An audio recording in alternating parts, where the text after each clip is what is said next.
Hey you guys, how you doing? Welcome back to my channel. For those of you who are here for the first time, please do the needful. Go ahead and like and subscribe because we only post good stuff. Only good stuff on this channel. But let's get to the topic for today. Today we are continuing our series on self-esteem, and I am so happy to present my guest speaker today, or the person who's going to be sharing the information with us at least, Karen. Karen, tell us a little bit about yourself. Evening, everyone. So I am Karen, and I'm a lover of children with special needs. I am super emotional when it comes towards them and how you treat them and how you deal with their life.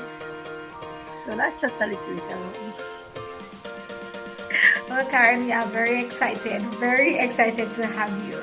Today, the topic we want to discuss is why is it important for children with special needs to have a good or a high self-esteem. I like to say a healthy self-esteem. Why is it important? Tell us, Karen, why is it important for a child with special needs to have a healthy self-esteem? A child with special needs, it doesn't mean that they need a special bundle of self-esteem. It just means that they need to have more confidence in themselves. They will need a little bit more boosts. Now, when they have a healthy self-esteem, that can help them to motivate themselves, even motivate others, and also grow. This will help them to grow and in the midst of challenges, they will learn to admit when they are wrong or how to deal with their mistakes, and they will furthermore come and ask for help when it's needed. When they have a healthy self-esteem, they will know their boundaries and know when to run for coverage and help. Alrighty, so then we know that society treats children with special needs differently. So then there are obviously more challenges that they would have to face.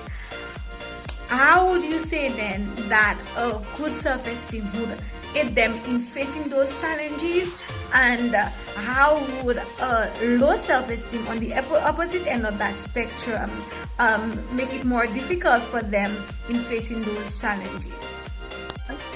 Alright, a child with low esteem, society really throw to them a hard curveball, we would say, right? They throw to them a hard curveball. They discriminate them, their stereotype behavior, place them in a position to have to try to add up to society so-called normal, right? A child with special needs faces discrimination and stereotype from the society. Our society places emphasis on look, speed, and the being like everyone else, like you are to be like another person, and for that it places a lot of pressure on a child with special needs to try to meet the demands of society, right? So for that now, a child with that faces with such a problem, they are placed in a position to become frustrated and even be plunged in a lower situation than they are already in. So their self-esteem is harder to build based on the fact that the so-called norm that society places in front of them brightens up or shows up their limitations and causing them to become frustrated and put out anger or become upset, or a lot of anxiety is displayed, and depression may be the order of the day when it comes down to it for children with low self-esteem. All right, for those with a higher self-esteem in society now, it doesn't really place them to the corner or push them to the curb as it does with a child with low self-esteem. it actually doesn't really affect them that much. A matter of fact, a child with special needs, especially those with a learning disability, if that child has a healthy self-esteem, they are not real, not that they don't feel hurt just like a normal person, because we all do feel hurt, right? And I don't think our limitation should define who we are. Doesn't matter if we were diagnosed, born with, or we are not with any form of disability. Our limitation doesn't define who we are, and that is how a person with learning disability will see the society. To them, it doesn't define them because they have such a self-esteem, a healthy self-esteem, that the so-called norm that society have that is pushing on them, they will push back because they learn to grow, and in learning to grow, um, in the mid set of life, it means that they will motivate themselves, as I said before, and they will learn to meet new challenges, and even learn to motivate others, their friends or peers, uh, based on the norm that society have, that they place on children with um, this special needs, are they're pushing it on them for them to actually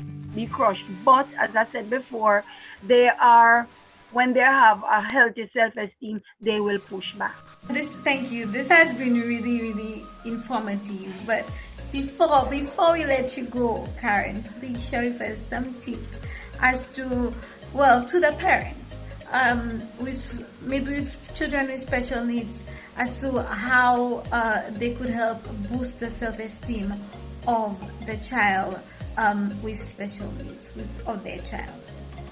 Maximize the positive and minimize the negative around them, right? We focus on their ability and not their disability as parents. And even as your neighbor or friend, you encourage them to not focus on the child's limitations, then, so to speak, because a disability is just a limitation. It's just one facet of a person's life and not the whole component, right? So we will encourage positivity. We will encourage them to look at the realistic goals that they can actually achieve for themselves. Do not tell the child something that you know that the child definitely cannot do. No, for example, a child with a physical disability is unable to run a race physically, right?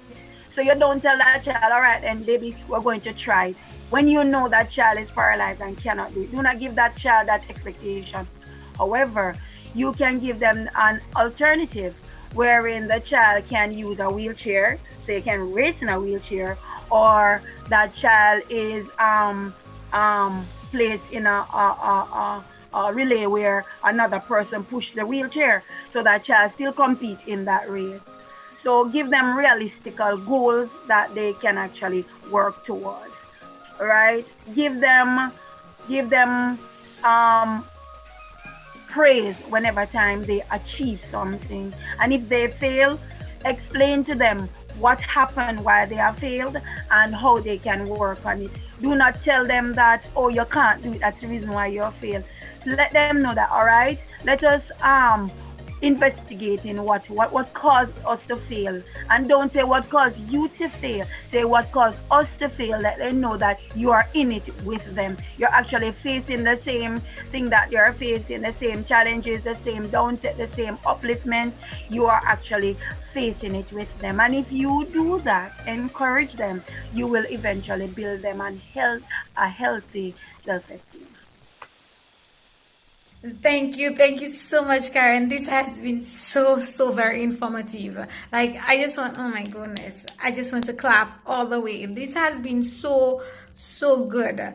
And I feel like if I had a child with special needs at this point, I would be more empowered with that level of information that you've shared to help build the child's self-esteem. So thank you so much for sharing. And of course, thank you for agreeing to come and have this chat with me. Thank you for sharing the information. I am so grateful, and I know that someone who's out there listening to the information will be grateful, and they could of course put it to use if they find it useful.